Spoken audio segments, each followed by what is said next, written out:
जीवन का अंत हो जाएगा। इसलिए हर चीज के लिए हम ये नहीं कह सकते कि जब तक हमें इन नेत्रों से ईश्वर दिखाई ना दे तब तक हम उसे नहीं मान सकते, क्योंकि परमात्मा उपार ब्रह्म परमेश्वर इन नेत्रों से देखने की कोई वस्तु नहीं है जिसे हम कहें कि जब तक वो नहीं दिखाई देता तब तक हम नहीं मानते। एक बार एक व्यक्ति एक संत के पास गया और संत से कहता है, आप ये किसका भजन करते रहते हो, किसकी तपस्या करते रहते हो? संत ने बहुत सुंदर जवाब दिया कि हम भगवान का भजन करते हैं, हम भगवान को मानते हैं। तो वो व्यक्ति कहता है, क्या आपने भगवान को देखा है? संत भगवान ने कहा नहीं। तो व्यक्ति कहता है, जब आपने भगवान को आज तक देखा ही नहीं है तो फिर उनका भजन करने का, उनका ध्यान करने का मतलब ही क्या है? हम तो नहीं मानते। संत ने बहुत समझाया कि आवश्यक नहीं है कि भगवान हमें दिखाई दे तभी हम माने। यदि वो ना होता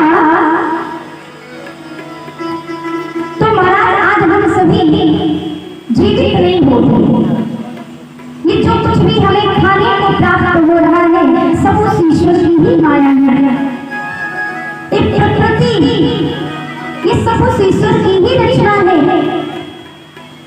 ये सूर्य, ये चंद्र, ये तारा, ये सब कुछ, ये ब्रह्मांड, आकाश, पृथ्वी, ये सब तो उस परमात्मा की ही रचना है। तो हम कैसे कह रहे कि परमात्मा नहीं है? तो व्यक्ति कहता है, अच्छा बहस में प्रश्न पे प्रश्न करते जा रहा है। जब ऐसे करते चला गया तो आज संत जी को क्रोध आ गया। संत को जब क्रोध आ गया, संत ने क्या किया, एक जोर से खींच कर थप्पड़ मारा उस व्यक्ति के गाल पर। और जैसे ही खींच कर थप्पड़ मारा, आज वो जोर से अपने चेहरे को पकड़ लेता है और कहता, आपने ये क्या किया? आपने इतनी तेज मेरे गाल पे थप्पड़ मारा, आपको नहीं पता कि मेरे कितनी तेज दर्द हो रही है? आपको क्रोध करना उचित नहीं होता है, आप एक संत हैं। देखिए महाराज, पहली बात तो हमारे संतों को कभी क्रोध नहीं आता, और यदि कभी आ भी जाए तो महाराज वो आपके भले के लिए आएगा। कभी भी आपके अकल्याण के लिए नहीं, आपके कल्याण के लिए उनको क्रोध आएगा, आपकी भलाई के लिए आएगा। इसलिए संत कहते हैं, मुझे तो नहीं दिख रहा कि आपके कहाँ दर्द हो रहा है। वो कहता है, इतनी तेज से थप्पड़ मारा कि सारे दांत मेरे हिल गए, इतनी तेज मुझे अंदर दर्द हो रहा है मेरे गाल पे। संत कहते हैं, मुझे तो नहीं दिखाई दे रहा, तुम पहले मुझे दिखाओ तो सही, तब तो हम माने कि तुम्हें दर्द हो रहा है। अब वो व्यक्ति को झुंझलाहट आ गई, वो कहता है, दर्द कोई दिखाने की चीज है, वो तो मुझे महसूस हो रही है ना। संत जी कहते हैं, वही तुम कब से समझा रहे कि भगवान को सिर्फ महसूस किया जा सकता है। जिस प्रकार से तुम दर्द को नहीं दिखा सकते, उसे महसूस कर सकते हो कि मुझे चोट लगी है, मुझे चोट दिखती नहीं है पर वो महसूस हो रही है, दर्द हो रहा है। उसी तरह से भगवान हमें दिखता नहीं है, दिखाई नहीं देता है, लेकिन भगवान को हम महसूस कर सकते, महसूस करते। भगवान हर पल हर क्षण हमारे आसपास विद्यमान है, आसपास हमारे रहता है। बस आवश्यकता है तो हमें उसे समझने की।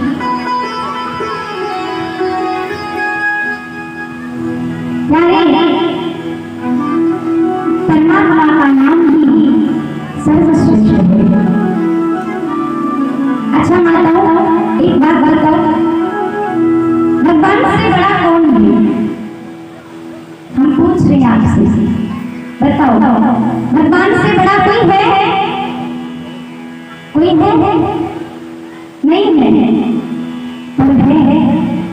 भगवान से बड़ा कौन है? कहते हैं नामी से बड़ा नाम होता है। भगवान से बड़ा कौन? भगवान का नाम होता है। भगवान से बड़ा भगवान का नाम है, क्योंकि इस भवसागर से पार जाने की नौका भगवान का नाम है। राम नाम रूपी नौका में बैठ जाओ और इस भवसागर से पार हो जाओ।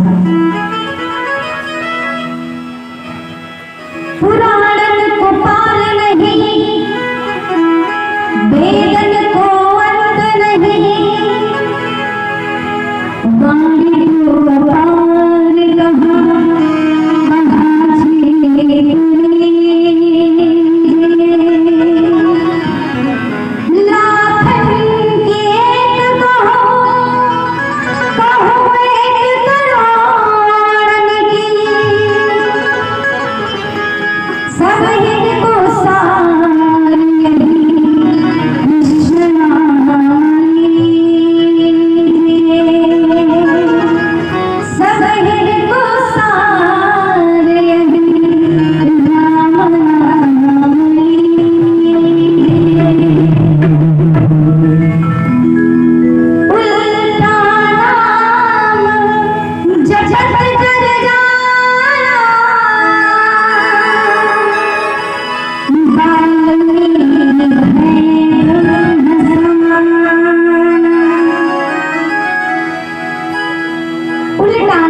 कहाँ पूर्व जन्म का एक डाकू। कुछ संत मिले, संतों ने कहा कि भगवान के नाम का भजन करो,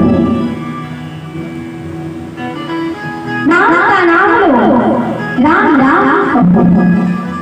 जीवन भर उसने पाप किया था, उल्टे कर्म किए थे, राम का नाम कभी लिया नहीं, तो महाराज अंत में उसको राम का नाम कहना नहीं आया, और अंत में उसने क्या कहा? मरा मरा।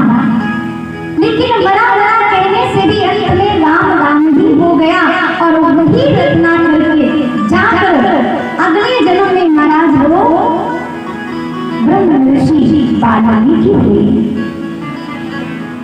वाल्मीकि कहलाए जिन्होंने रामायण की रचना किया, लोग उसके गुरु कहलाए।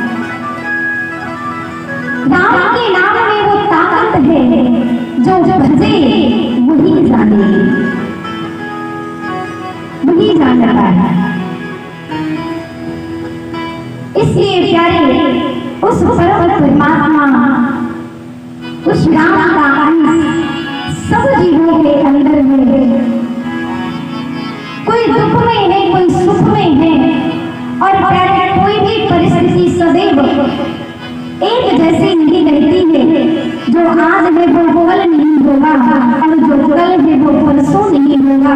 इसीलिए कभी घबराना नहीं चाहिए, भगवान का तो नाम हमेशा लेना चाहिए। और महाराज कभी ये मत कहो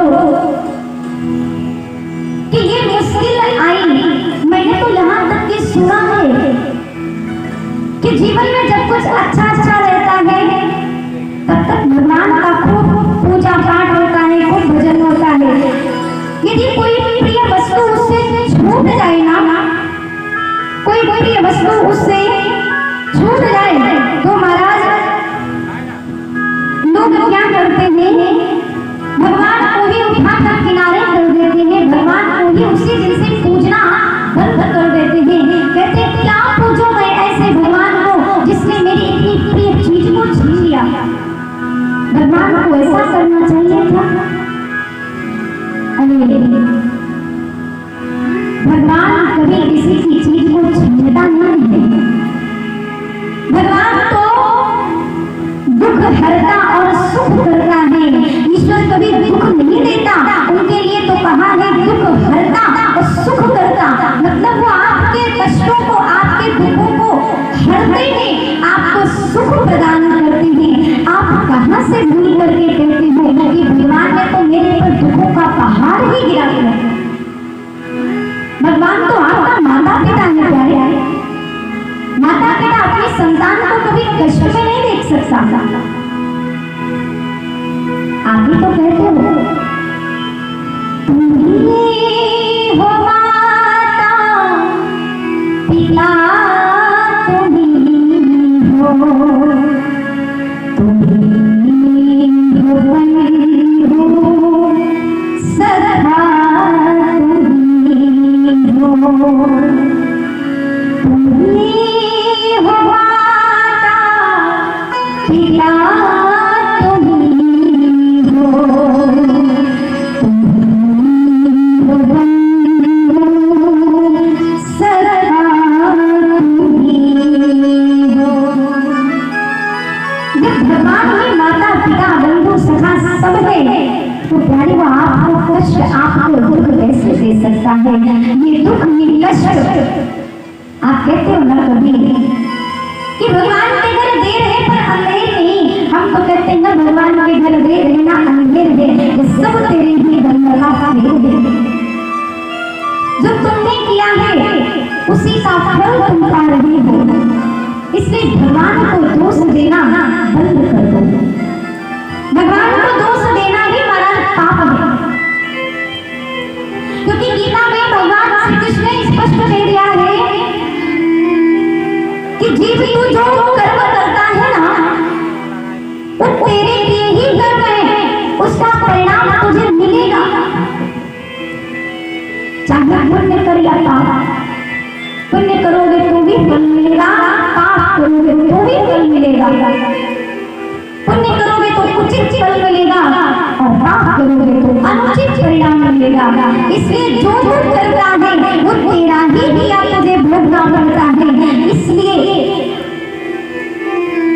मैं तेरे कर्मों के बीच कभी हस्तक्षेप नहीं करता। श्रीमद् भगवद गीता में भगवान श्री कृष्ण कुरुक्षेत्र की धरती में खड़े होकर श्री अर्जुन को समझा रहे हैं। सबके लिए संदेश दिया जी, क्योंकि जंजीर चाहे सोने की हो चाहे लोहे की हो, बंधन में तो दोनों डालती है। इसलिए जो करता है वही तुझे मिलता है। इसलिए चाहे दुख है चाहे सुख है महाराज, कभी भी भगवान को दोष नहीं देना। जो मिल रहा है वो तुम्हारा किया मिल रहा है। हर हाल में खुश रहना सीख जाओ। और क्या गाना है?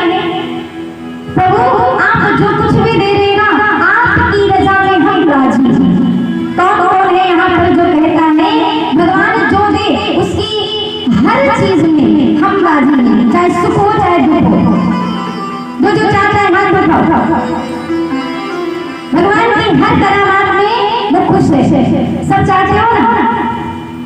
अच्छा आगे वाले नहीं चाहते, नहीं चाहते सुख चाहते, सुख दुख न मिले। आइए क्या कहना है? तेरे फूलों से भी प्यार, तेरे गानों से भी प्यार। मिलकर गाएंगे तो तुम जो सिंग करेगा भाव के साथ बड़े के चरणों में अपने मन को लगा देंगे। फूलों से भी प्यार, तेरे गानों से भी प्यार, तेरे फूलों से भी प्यार, तू जो देना चाहे दे मेरे प्यार करतार। दुनिया के पालनहार, दुनिया के पालनहार, तेरे गानों से भी प्यार। सभी के साथ Thank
you.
हो या दुख हो, गम हो या खुशी हो, मेरी जिंदगी की ना हो, जिधर भी आपको ले चलनी है आप ले चलिए, हम उस तरफ चलने के लिए तैयार हैं।